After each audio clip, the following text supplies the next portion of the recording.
Welcome back. It's now time for your midday sports. Now, with the struggles that the Gibson McCook relays endured during the COVID-19 pandemic, member of the organizing committee, Reverend Ryan Peralto, is happy that good crowd support is slowly coming back. Speaking at the launch recently, Peralto says that the announcement of overseas teams participating from the Caribbean and from Canada will influence fans to come out.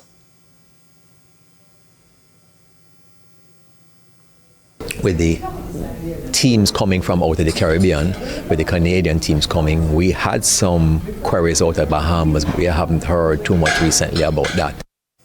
A team from the Bahamas has now been confirmed for the event. Peralto is also grateful that other fans who are unable to make it will still have the opportunity to watch and enjoy.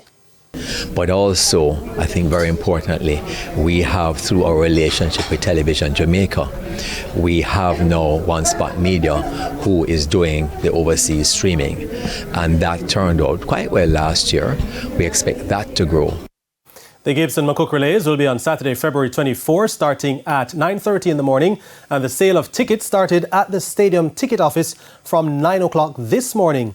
It's, of course, at the National Stadium. Live and exclusive coverage can be seen on TVJ, TVJ Sports Network, and One Spot Media, with radio coverage on Hits 92 FM.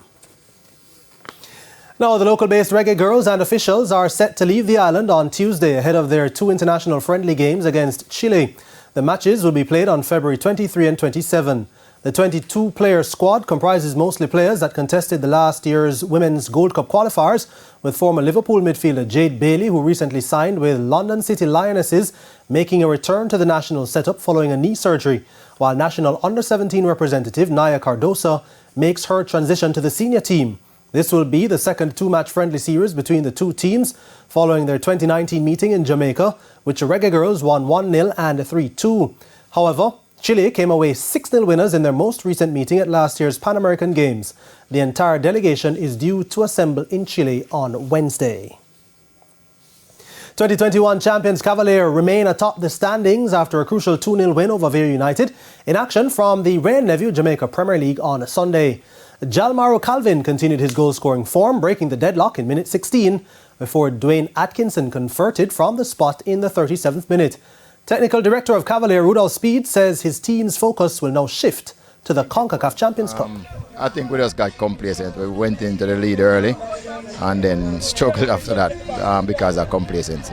What it does is give us an idea of some of the players who are playing better right now. So it is easier for me to use this as a tune-up to go into the final game.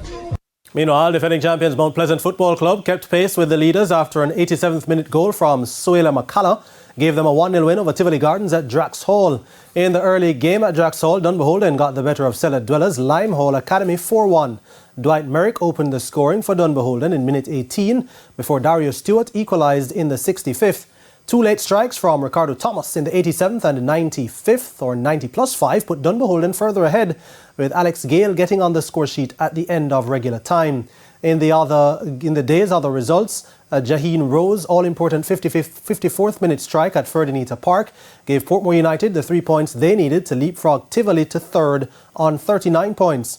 Malines United were held to a 2-2 draw by relegation-threatened Treasure Beach at Stets. Treasure Beach took the lead in the 51st minute through Tavar Thompson before Sir Jeannie Frankson equalised for Malines 7 minutes later. Javon Brown put Malines ahead in the 90+3, but Damian Herrera would rescue a point for Treasure Beach a minute later. It ended 0-0 between Arnett Gardens and Waterhouse. That's it for your midday sports. Shane? Thanks, Jordan. And that's the Midday News. I'm Shane Masters. Join us at 7 for Primetime News. On behalf of the news, sports and production teams, have a good afternoon.